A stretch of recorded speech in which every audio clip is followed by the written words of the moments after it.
they cut it off now.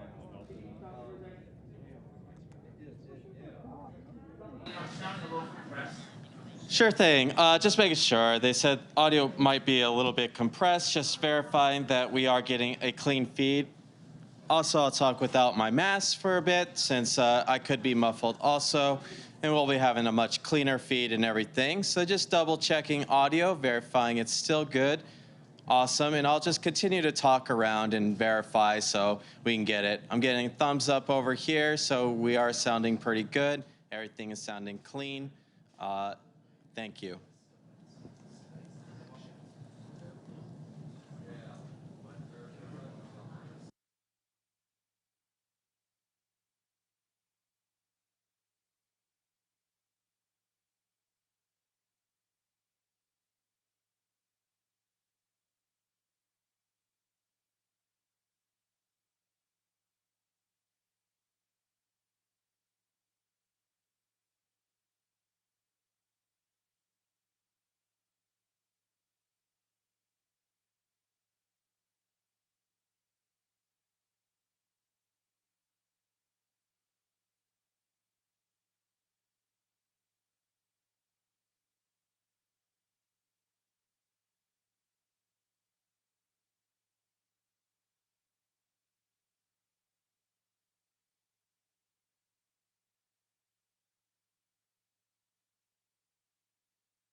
Commence.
Hello, folks.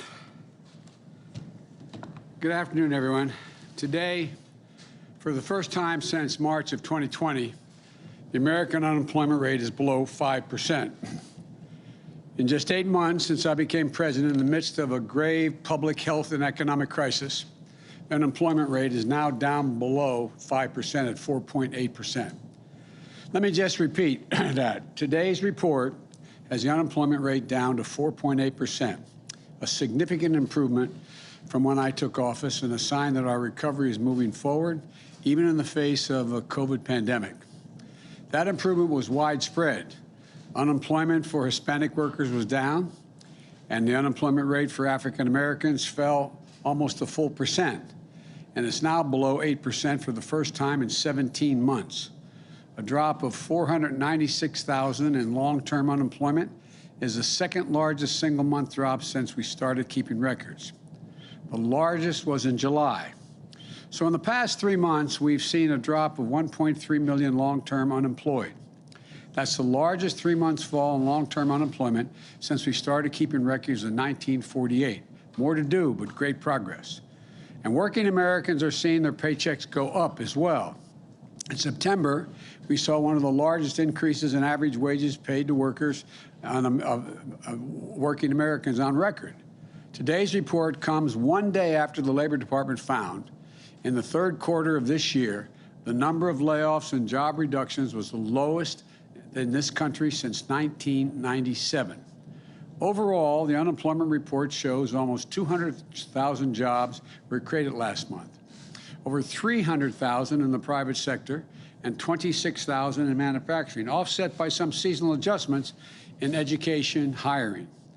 The monthly totals bounce around, but if you take a look at the trend, it's solid. On average, 600,000 new jobs created every month since I took office. And in 3 months before I got there, That was 1/10 what was being created. It's 60 to 60,000 as opposed to 600,000 jobs a month. In total, the job creation in the first 8 months of my administration is nearly 5 million jobs. Jobs up, wages up, unemployment down. That's progress. And it's a tribute to the hard work and resilience of the American people who are battling through this pandemic, working to keep their businesses afloat. Remember, today's report is based on a survey that was taken during the week of September the 13th. Not today, September the 13th, when COVID cases were averaging more than 150,000 per day. Since then, we've seen the daily cases fall by more than 1/3, and they're continuing to trend down. We're continuing to make progress. Right now, things in Washington, as you all know, are awfully noisy. Turn on the news, and every conversation is a confrontation. Every disagreement is a crisis. But when you take a step back and look at what's happening, we're actually making real progress. Maybe it doesn't seem fast enough. I'd like to see it faster, and we're going to make it faster. But maybe it doesn't appear dramatic enough. But I, too, would like to, as I said, move it faster. We're making consistent, steady progress, though. And thanks to bipartisan agreements, we're making progress on funding the government and raising the debt limit, so people continue to get their Social Security checks, the military continues to get paid, and so much more. We're making real progress on COVID-19 as well. More than 186 million Americans are now fully vaccinated. More than 75% of eligible Americans have gotten at least one shot. And COVID cases are down 40% in the past month. Hospitalizations are down over 25%. In July, when I announced the first vaccination requirement, about 95 million eligible Americans still had not been vaccinated. Today, we reduced that from 95 to 67 million eligible Americans that haven't been vaccinated. That's still much too much. There's more work to do, including getting more people vaccinated. But we continue to make progress. And the American Rescue Plan, which we passed shortly after I was elected, we made progress providing rent and mortgage relief to help keep roofs over people's heads. We provided checks in pockets and other benefits so families can put food on the table for their families. Hundreds of thousands of loans to help small businesses stay open and keep employees on a job getting paid. Today, towns and cities and states that were at risk of losing hundreds of thousands of jobs before because they didn't have the budget to pay, we helped make their payroll for them so they could keep teachers, police officers, firefighters, essential workers on the job, helping schools stay open with the equipment and resources needed to keep students and educators safe. And we finally gave a tax break, I've been looking at this for a long time, to families with children, which, as I speak, is providing monthly checks for more families for 60 million children. $300 per month for every child under the age of 7, $250 per month for every child under the age of 17. Keeping the tax cut, it's a tax cut for these people, and cutting child poverty nearly in half, over 40%. We're making progress protecting our air and water as well and our natural lands. Much more to do. And I will have more to say about that later today. The jobs numbers also remind us that we have important work ahead of us and important investments we need to make. America is still the largest economy in the world. We still have the most productive workers and the most innovative minds in the world. But we risk losing our edge as a nation if we don't move. Our infrastructure used to be the best in the world. Today, according to the World Economic Forum, the United States of America ranks 13th in the world, 13th, on infrastructure, roads, bridges, ports, etc. We're among the first in the world to guarantee access to universal education back at the turn of the 20th century. Now, the Organization of Economic Cooperation and Development, catch this, ranks America 35 out of 37 major economies when it comes to investing in early childhood education as a percent of GDP. 35 out of 37. On all these investments that fuel a strong economy, we've taken our foot off the gas. And the world has taken notice, including our adversaries. And now they're closing the gap. Look, so it's essential that we have to regain the momentum we lost. As my wife says all the time, a professor she is, any country that out-educates us is going to outcompete us. The work of our time is to prepare ourselves to be competitive to win the fast-changing 21st century global economy. That's why I propose two critical pieces of legislation being debated here in Washington right now. One focus on the investments we need to make in the physical infrastructure of America, roads, bridges, ports, etc. The second focus on the investments we need to make in the American people to make us more competitive. I know this is my legislation, and I feel strongly about it, but the people who have the most at stake are the American people. So we need to stay focused on what these bills will mean to the people who are just looking for a little bit of breathing room, a fair chance to build a decent middle-class life, to succeed and thrive instead of just hanging on by their fingernails. We need to keep an eye on what's fundamentally at stake for our country. The ability to compete and win the race of the 21st century as we did the 20th century. A race that other countries are doing everything they can to win. In recent years, China has spent around 3 times as much on infrastructure, 3 times as much as a share of its economy than the United States has. Our infrastructure bill makes investments we need to rebuild the arteries of our economy, the roads, the highways, the bridges, the ports, the airports, the rails. And we're going to allow us to replace lead water pipes, which are poisoning our children and families. It's ridiculous. Build a modern energy grid that can withstand storms and carry renewable energy across America. Make high-speed internet affordable and available to everywhere in America. And create good union jobs in the process of putting that together. We're going to make the largest investment in public transit in American history. And we're going to make the most important investments on our rail since the creation of Amtrak 50 years ago. But it isn't enough just to invest in our physical infrastructure. We're going to lead the world like we used to. If we're going to do that, we also have to invest in our people. That's what my second bill does, the Build Back Better plan. That's what it does. Today, only about half of the 3- and 4-year-olds in America are enrolled in early childhood education. In Germany, France, the UK, Latvia, that number is more than 90%. We're falling behind. It's not just early education.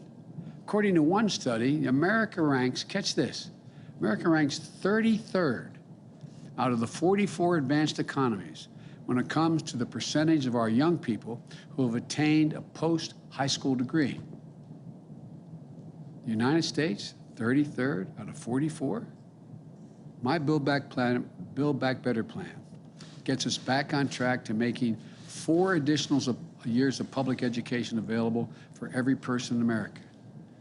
2 years of high-quality preschool in the front end, which indicates that over 56% of the children will be able to go through all 12 years and beyond without any interruption. And investments in community college, so our students can gain the skills they need and carve out a place for themselves in the 21st century economy. We're going to help build families. We're going to help them afford to care for their new baby, a child, an elderly relative. It's going to extend the tax credit for families with children.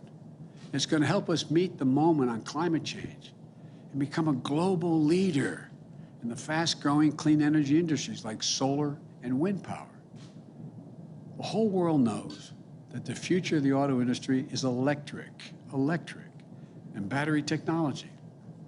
We need to make sure America builds that future instead of falling behind.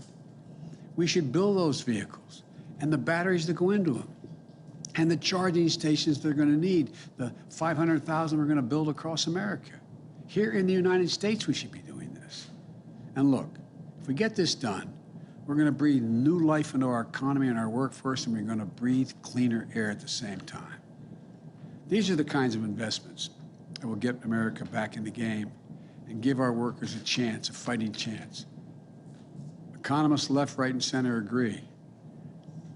Earlier this year, Moody's on Wall Street projected that the investments in these bills will bring us a higher GDP and additional 2 million jobs per year and lower unemployment. These bills are not about left versus right. or modern versus progressive, or anything else that pits Americans against one another. These bills are about competitiveness versus complacency. Competitiveness versus complacency. Opportunity versus decay. They're about leading the world, or whether we're going to let the world pass us by. The American people understand what's at stake here. They understand that when workers and families have a better shot, America has a better shot.